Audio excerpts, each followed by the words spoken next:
Alright, so we are back and welcome to another Raid Shadow Legends video. And today we are live on the test server to showcase the new fragment fusion in the Wight Queen Ankora and how she could be utilized as a standalone champion. That's right, we're going to be excluding that Void Legendary from the mix because myself, and many of you guys included, might never have the luxury of pulling the partner synergy. So that's exactly what we're going to be doing today. And instead of just reading off the kit, how about we just demonstrate it throughout some runs, starting off with the campaign. So what we really want to check out here is the utility of the A2 and A3 and how it interacts without the partner synergy. So on this A2, she can remove all debuffs from all allies, and then we'll place a shield buff equal to 25% of this champion's max HP for 2 turns. So you really want to be ramping up a HP stat to get a better value out of your shield. But having a full out cleanse, you can use that almost everywhere, right? Taking off those debuffs in Arena, maybe in the Eternal Dragon or the Never Spider Poisons, it just has universal value. But it's worth noting that you won't get the strengthen unless Narcissus is on the same team, similar to like if you had a Mithrala Lifebane, right? She probably does it to a higher caliber. But what we do want to see is, will you still get the turn meter fill without the partner? So we're on a one-time speed, and the answer is yes, you will get that boost turn meter, which is what we want to see. So now what we're going to see is, once this champion dies, if we can get the turn meter decrease out of that revive ability with Rise My Love. So take them out. Damn, we're in Nightmare campaign here. I thought that level 2 uncommon would be dead by now. Maybe one more hit, right? From Talia. Shield's wearing off. And there we go. So let's take this down to a one-time speed. Rise My Love, after the revival, will decrease the turn meters of all enemies by 10%. So let's pay note here. And there we go. We got that turn meter decrease, which is cool. So heading into the next area, we actually want to go into the faction wars and utilize that passive ability which can transfer debuffs to see if we can resist it. I did kind of showcase it in my previous duo video, but many of you guys might not have seen that one, right? Alright, so we're now against the boss in just over 2 minutes, which wasn't too bad, I guess. But he has that chance of placing that fear debuff, which we're actually going to use this passive, where whenever an enemy tries to place fear, true fear, freeze, provokes, or any crowd controlling effects on your highest crit damage target, she will then transfer those debuffs to this champion instead, and in this instance will be my Whisper. But because we don't have the partner synergy, she won't be removing those debuffs from herself, but if she misses her turn due to these debuffs, you will then fill your turn meter by 50%, allowing you to boost in with another ability. So let's just try this out. And what we want to see is, can we resist it by getting those transfer effects once that stone skin wears off? So just go boom. I guess we can also showcase the transfer effects from the boss, and we can cleanse it off our targets. So if you're struggling in faction, well, she's definitely MVP, right? 100%. Let's get this on a 2-time speed. Boom. A1s. And then we're just going to save that cleanse, right? And you see that decreased cooldown from the A1 with that 50% chance. So let's just say you're in like, I don't know, wherever that may be, you can reset the cooldown of someone like a Newt and get another max HP, especially in places like the Hydra. But it's just like RNG based, right? Not consistency. So let's go A2. And now what we could do is, we can cleanse off those debuffs that's been put on our targets and getting us straight back into the fight. And now we're going to equalize with Sinesha, and now we're in a better situation. And as you've seen there, resisted. She actually took that provoke that target put on our champion to herself because we've seen a double proc. And because I've got her in high resistance, we're therefore resisting that. So it's actually cool to see that it's working in that manner. So boom.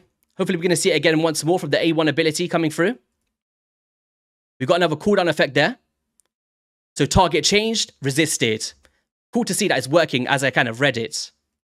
So kind of putting some resistance on her, especially if you don't have the partner synergy. Like, if you've got Narcissus on the team, of course, she's just going to remove those debuffs anyway without it. But if you haven't got it, you're going to have to put some resistance if that's what you're trying to do. But of course, you could just miss your turn and boost your turn meter if you wish so. So here we go. I guess we could just go full auto now, right? We're just wasting some time here. There's some shields. Get that damage out with Whisper. Decrease defense. Immortality. Let's go. How many times can we see it proc here? So just keep paying note. Whenever they're placing the debuffs, boom, target changed to herself and resisted. 3 times in a row. Definitely not a 3% chance, right? Unless I got 3% back to back to back, but it's definitely not the case. I've tried it in the previous video as well, right? So there we go. Reset the cooldowns and boom. Let's go Whisper.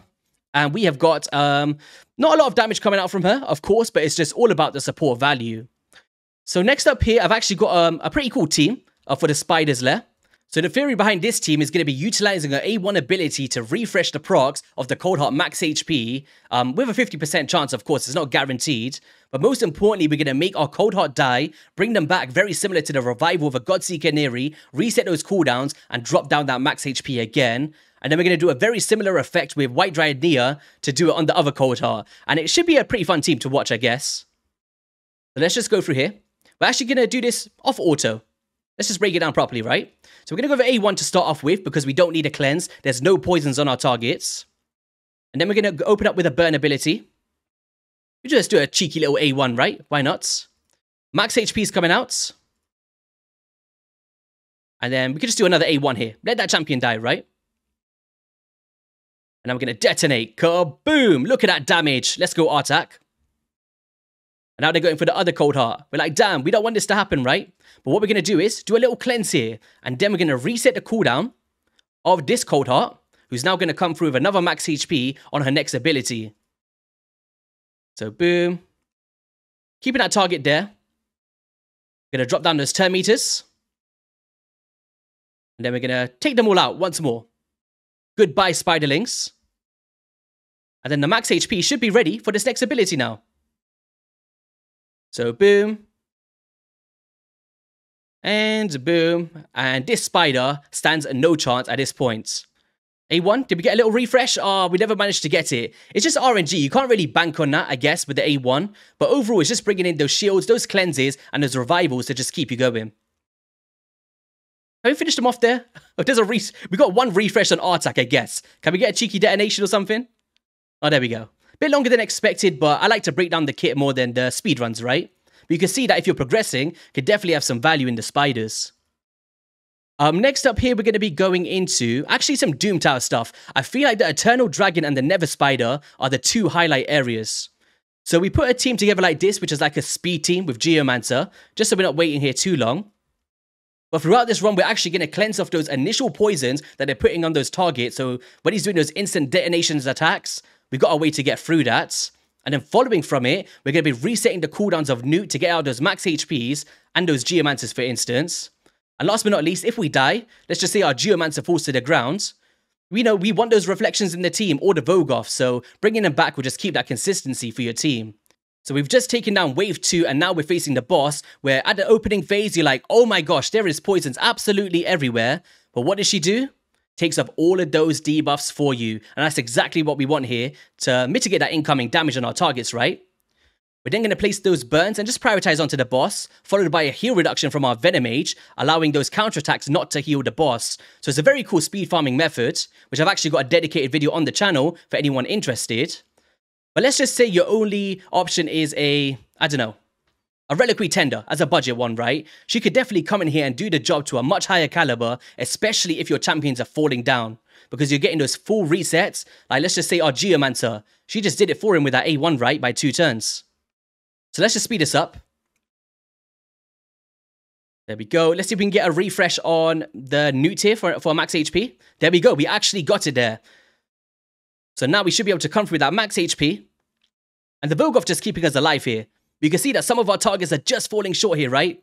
Well, max HP's come through. Wrong affinity, so we only got it once.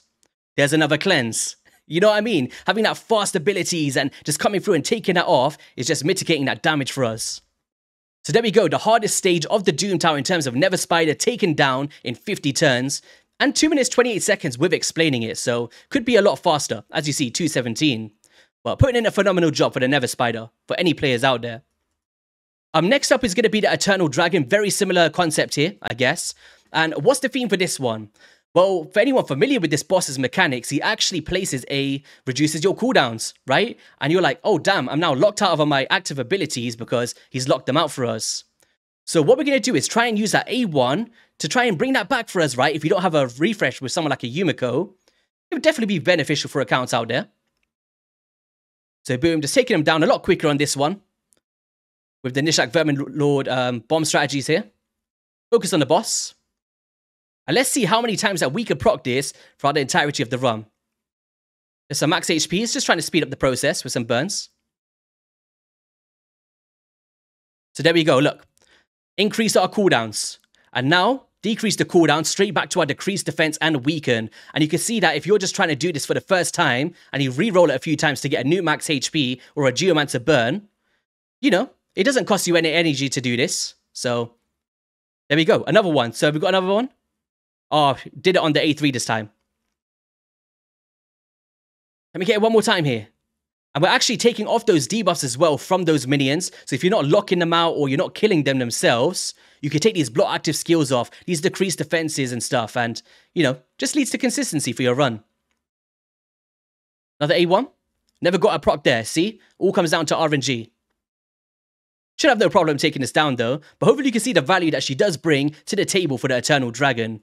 A lot of RNG involved, of course. Granted. But, you know, just need to do it once to get your Sacred Shard towards the top if you're struggling on that.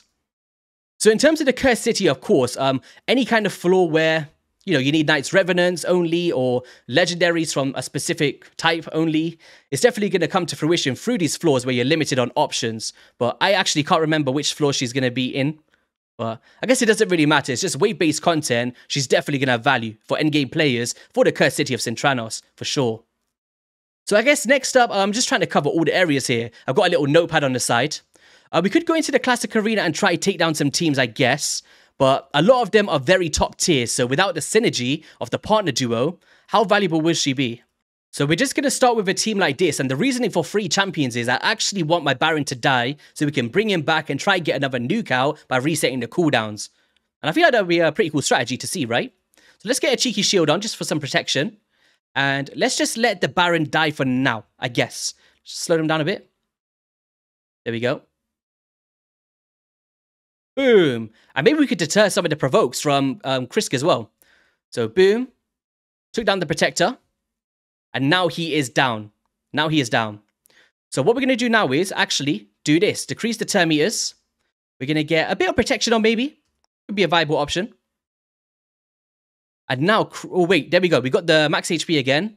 Or the Sky Piercer, sorry. And took down that Siphi this time.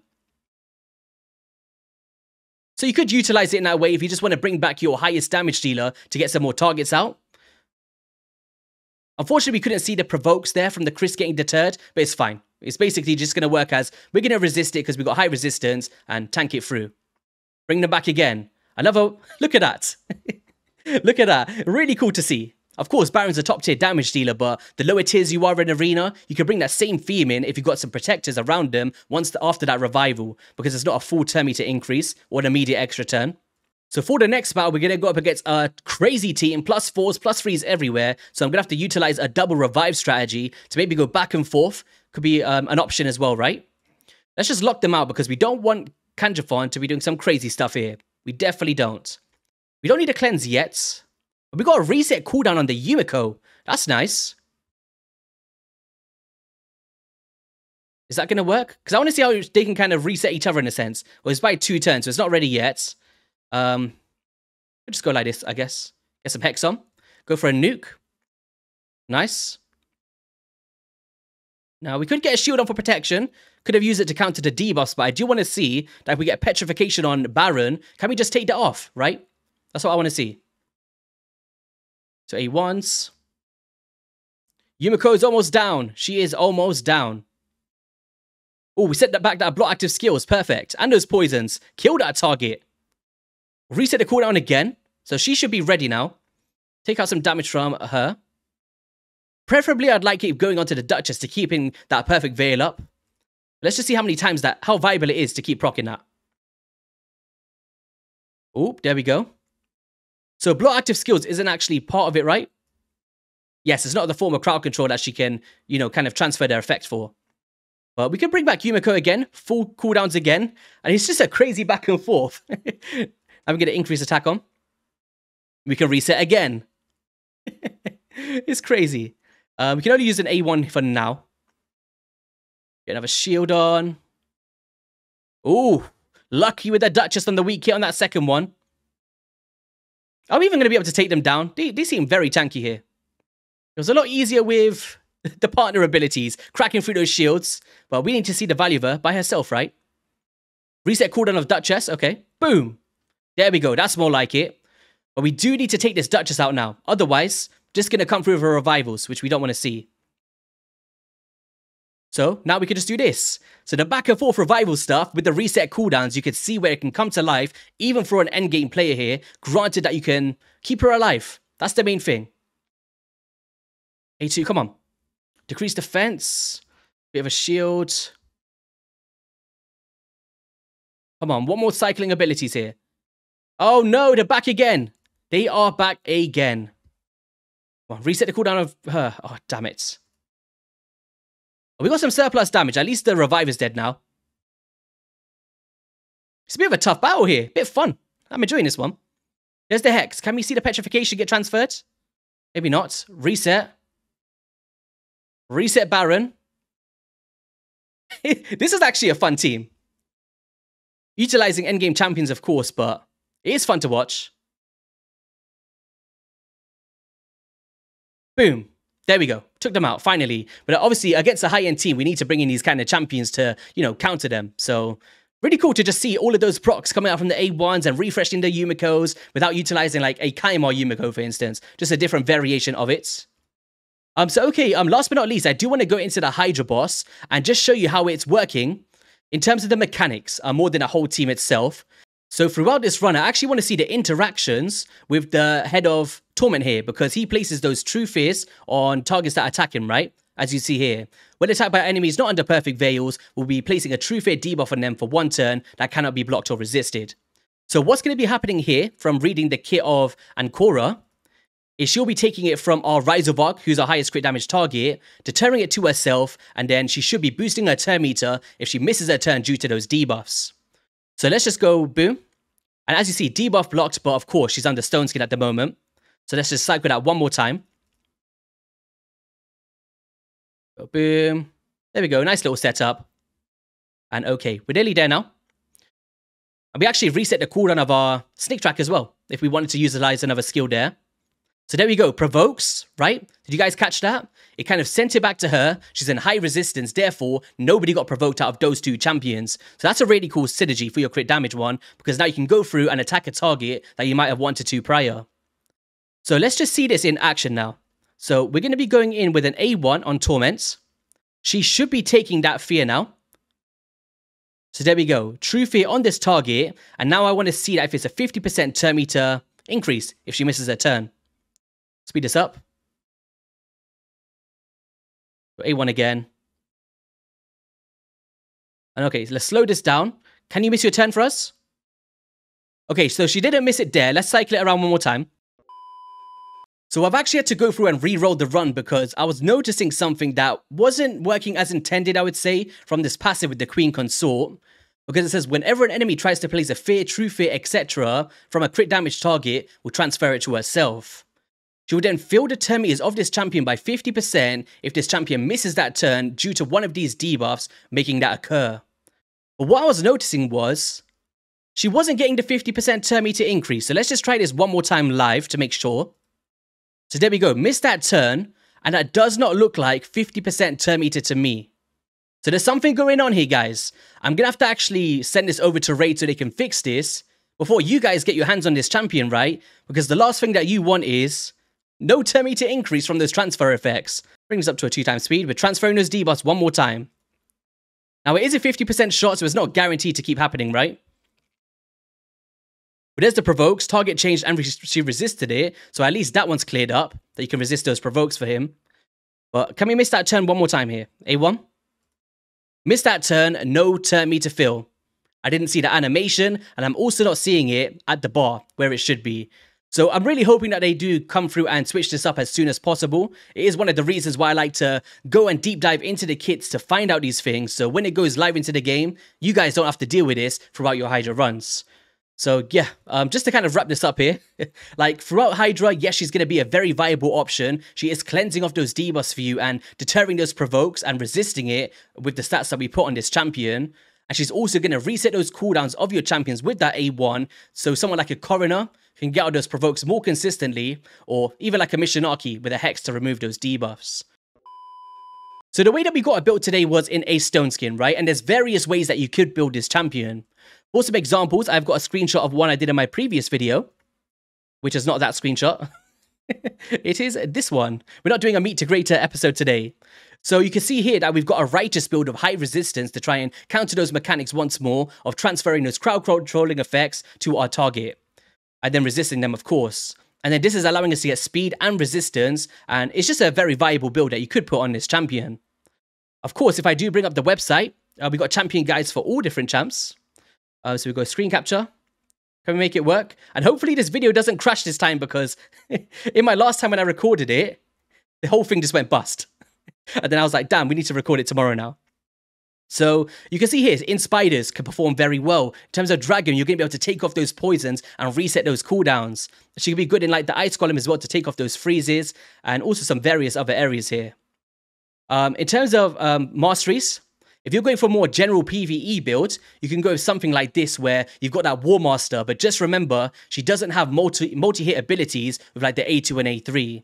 To be locked down to not crazy damage, but if that's what you need for progression, it could be a viable way to go. In terms of like the revival option, you could be going like how I did today, where you go down the defensive option to have some more tankiness, while it's going down from that max HP with the HP of Steadfast, down to a timely intervention to boost those turn meters when your enemies lose HP, so you can get those revivals out, right? With some Cycle of Magic to bring some more cleanses, and the Lure of Steel to coincide with your other artifact sets. And you could, of course, use sets such as Retaliation as well, if we could just find that. Retaliation, you're probably right in front of my face, but I can't see you. Reveal yourself. There we go. So 15% chance to counterattack when hit, which is going to coincide with that A1, which doesn't have a 100% chance to reduce those cooldowns for your champions. If you do have the synergy pairing going, you could also consider maybe protection, you know, to get a value for that strengthen and keep that on. So many viable options. He's very flexible. But in terms of the way that I built this champion today in terms of stats, we've gone for good HP at 70,000, 3.5k defense, 293 speed. Of course, we want to keep her speedy, right? But tone this down accordingly if you're still progressing through the game, or make it higher if you've got better gear, right? 480 resistance, like I mentioned, it's not, I don't know if it's mandatory. Like, of course, we're just trying to counter the mechanics of the deflections to take it off herself with the resistance, and of course to counter other debuffs out there, such as decreased defense and weaken. But if you're just coming up through the game, you could just be prioritizing your speed to make sure that she's reviving consistently. But yeah, on that note, guys, I guess that's going to be all for today's video. I hope you guys enjoyed it. I tried to cover all of the bases for you guys going out there, maybe sitting on the fence about going for the fusion, or if you just wanted to see her highlighted in various areas. Do I feel like she's super top tier? I don't think so. I think she's a very good option. If you're endgame, there's probably other options you might consider over her, like Marishka or Mithrala Lifebanes, because she brings in that strengthen, right? Where is it? See that strengthen, shield, and 30% of this champion's max HP on the same cooldown. But then she also brings in increased defense, increased attack, and a hex, but you don't get the revivals. But like I mentioned before, in these Hydra boss teams, you don't have the luxury of 3 Mithrala Lifebanes, so having multiple options could be viable. Of course, she would be good in Sintranos, and overall just good progression value. So let me know your overall thoughts in the comment section below, and I'll see you all in a video soon. Peace.